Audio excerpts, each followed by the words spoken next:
raggaasaan la mid ahay ilaah baa mahad leh maanta oo ay tahay bishu 19 bisha 12aad isugu keenay geedkan oo aan xusuusanayo inaan u soo hoyanay kowdii bishii 12aad sanadkan maanta iyo maalintaasi waa laba maalmood ilaahay leeyahay waxayna muujinayaan laba waji oo kala duwan maalintan halkaan isugu nimid kowdii bisha 12aad iyo maanta ay tahay 19 bishii 12aad cid walibna waa dareemaysaa haddaan dib ugu noqdo safarka yagii sadcaalkaan ka sadcaalay kayntii u dhaxaysay saaxdheer iyo dharkayngeeye maalintii bishu 8 ahayd bishii 12aad galikii dambaan ku carrownay ergooyinka qaarna galik horay tageen habeenkaa waxaanu u hoyanay degmada booq oo aad iyo aad nolo ku soo dhaweeyey oo casho sharafyo iyo qada sharaf qolaba si ay ula kulantay iyo deegaan markii arrintaas Cismaan Guureeye uu ka hadlayay ay dhacday ee aanu tagnay magaalada Jigjiga ergooyinkii aan halkan ka sii qaadnay ee walaalaha ay Khayr Cabdi iyo Bahar Same intii ay deganaayeen waxaa ku dhaxwadnay inaanu dhaxgalno hawshoodii oo guddigii loo xil saaray ee garaadkii islaamku ay sameeyeen ay dhaxgalaan marka go'aanada inta badan 80% iyaga gaadhay oo heshiiyay laakiin farsamo ahaan wixii aanu anagu soo diyaarinay ee dhaxdooda ahaa ee loo baahnaa in la dhaxgalo baan halkan ku akhrinaya go'aanka guddiga dhaxdhaxaadinta labada beelood ee Bahar Same iyo Khayr Cabdi ku socota ergabada labada beelood ee Khayr Cabdi iyo Bahar Same og shirgudoonka guddiga dhaxdhaxaadinta labada beelood og madaxweynaha dawladda deegaanka Soomaalida og isimada iyo golaha dhaqanka ee dhulbahante og hoggaanka nabadgelyada iyo cadaaladda dawladda deegaanka og wasaaradda arrimaha gudaha Soomaaliland og maamulka Puntland og hoggaanka nabadgelyada ee gobolka Doolo og gudoomiyaha gobolka Sool og gudoomiyaha gobolka Doolo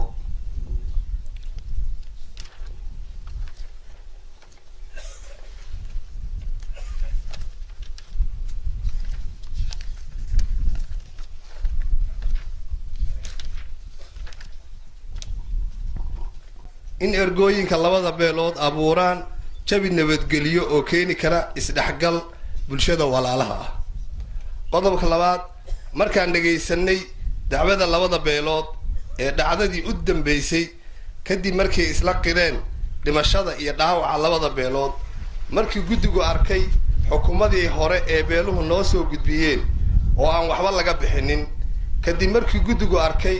dhibaato soo noqnoqonaysa inay sabab u tahay fulin la'aanta markii guddigu arkay inay adag tahay in beeluhu magahaas bixiya waxaa guddiga dhaxdhaxaadintu go'aamiyeen sida dhimashada 169 qof ee dhimashada ah in laga dulqaado beelaha in qof kasta oo ka mid ah tirada aan kor ku soo qorray rag iyo dumarba laga bixiyo $15,000 oo samirsiin ah oo u dhiganta 50 halaad oo hashi tahay $300 lana siinayo ciddii dhaxalka lahayd si beesha Khayr Cabdi waxaa ka dhintay 94 qof 94 qof oo $15,000 lagu dhuftay waa $1,410,000 in la siiyo beesha Bahar Same waxaa ka dhintay 75 qof oo lagu dhufanayo $15,000 waa $1,125,000 qodobka saddexaad magta 169 qof ee guddiga dhaxdhaxaadinta qaaday waxaa lagu bixinayaa 12 bilood oo ka bilaabanta 5 bisha 12aad 2018 kuna eg 6 bisha 12aad 2019 duugta waxaa guddigu ka soo qaaday $1,000 qofkii waa in beesha Bahar Same bixiso duugta 48 qof oo dhan $48,000 lana bixiyo 20 beri kadib markii go'aanka lagu dhawaaqo oo ah dhimashadii ugu dambeysay ee dhumay waa in beesha Khayr Cabdi bixiso kun oo dollar 22 qof oo u dhiganta 22 kun oo dollar laguna bixinayo 20 beri marka go'aanka lagu dhawaaqo ee dhimashadii ugu dambeysay. qodobka shanaad furkii waa in beesha Bahar Same ku wareejiso beesha Khayr Cabdi 9 qori oo 8 kamid ah ay qirteen midka 9aadna waa lagu xukumay 20 beri markii go'aanka lagu dhawaaqo. qodobka lixaad dhaawaca guddigu wuxuu dib u dhigay simista iyo eegista dhaawacyada beeluhu isu sheegteen isla qaateen in la baxnaansho muddo 6 bilood ah oo ka bilaabanta 5 bisha 12aad kuna eeg 5 bisha 6aad ee 2019 kadibna culimada deegaanku sinto laguna simo magaalada Laascaanood. qodobka 7 gubista guryaha iyo wixii hanti ah ee la xiriiray waxaa guddigu go'aanshay in dib loogu diro guddidii dhexdhexaadka ahaa ee awal soo tira koobay gubkii hore si ay u soo xaqiijiyaan gubka ka kordhay lana waafajiyo xukunkii laga gaaray heshiiskii u dambeeyay ee 9kii bishii 10aad 2018 oo ahaa in beel waliba magto wixii ay geysatay waana in guddigu ku soo tira koobo 20 beri gudahood oo lagu dhiso guryahaasi muddo 3 bilood ah. qodobka 8 weerarkii waxaan u aragnay inuu ahaa weerar fool xun dhacayna heshiis la gaaray bacdigiis dagaal socdayna aanu jirin ciidamadiina la kala raray kadibna Bahar Same soo weerartay dhumay waxaa beesha Bahar Same ka xukunay 100 halaad oo geer inay bixiyaan. 9 gubka wadaadka aw Cabdi Maxamed Ileeye oo ku dhintay weerarkii dhumay ay ku soo qaaday Bahar Same lana helay meedkiisii oo guban waxaan beesha Bahar Same ka xukunay 100 halaad oo dheeraad ka ah magtiisa. 10 wiilkii Rooble Cabdiqaadir Ileeye oo ardayga ahaa lana sheegay inuu saqiir ahaa habowna ahaa oo aan hubaysnayn maxbuus dagaalna aan ahayn heleen beelina qabatay lana dilay waxaan beesha Khayr Cabdi kaga xukunay 50 halaad oo dheeraad ka ah magtiisa. qodobka 8aad 200 ee halaad ee laga xukumay weerarkii dhumay iyo gubashadii wadaadkii waa in beesha Bahar Same ku bixiso muddo 6 bilood ah oo ka bilaabata 5 bisha 12aad kuna eeg 5 bisha 6aad. qodobka 12aad 50 halaad ee laga xukumay wiilka yar waa in beesha Khayr Cabdi ku bixiso muddo 6 bilood ah oo ka bilaabata 5 bisha 12aad kuna eeg 5 bisha 6aad. waxaa guddigu go'aamiyay in la fuliyo dhammaan xukunadii hore loo gaaray beeluhuna aqbaleen wixii ka baxsan dhimashada laga dulqaaday. weerarka abaabulan oo magaalo lagu qaado oo qodobka 14aad weerar abaabulan oo magaalo lagu qaado waxaan ka xukunay 100,000 oo dollar oo ay bixiso qolada weerarka qaada wixii xukunka ka dambeeya. qodobka 15aad qofkii wax dila waa in la soo qabto sharciga islaamkana la waafajiyo. haddii la waayo waxaa la soo qabanayaa cidda ehelada ugu xigta sida aabihii adeerkiis iyo walaalihiis.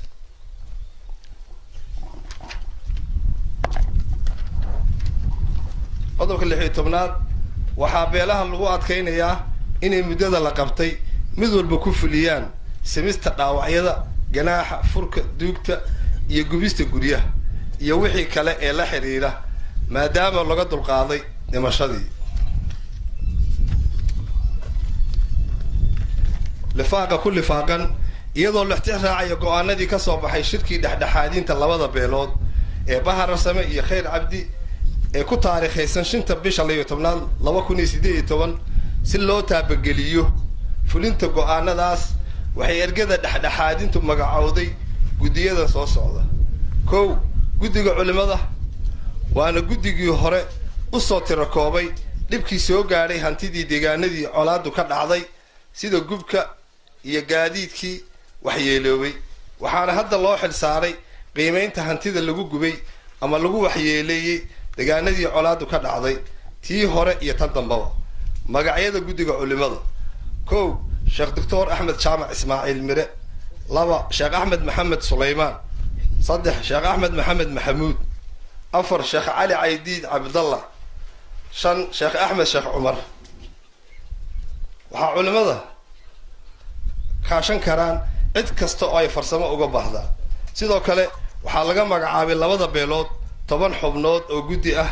oo la shaqeynaya guddiga culimada xilliga ay samaysanayaan qiimeynta iyadoo beeshiiba laga rabo inay soo magacaado 5 xubnood sida ugu dhaqsaha badan guddiga dhamaystirka iyo xaqiijinta go'aanadii ay soo saareen guddiga dhexdhexaadinta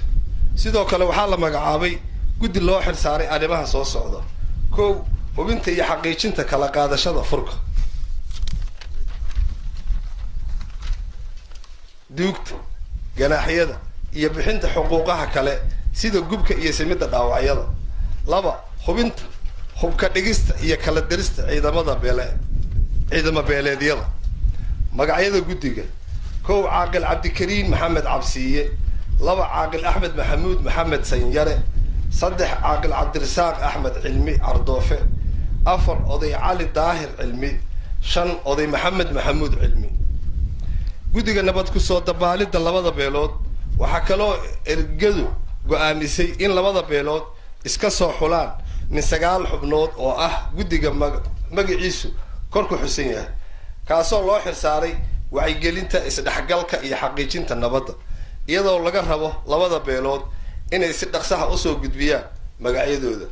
allah mahadle gudoomiyaha guddiga dhexdhexaadinta labada beelood garaad kulmiye garaad maxamed garaad dool aad mahadsantii بسم الله الرحمن الرحيم waxaan soo dhinac taagay garaadka inaan laba kelmadood iftiimiyo cid allah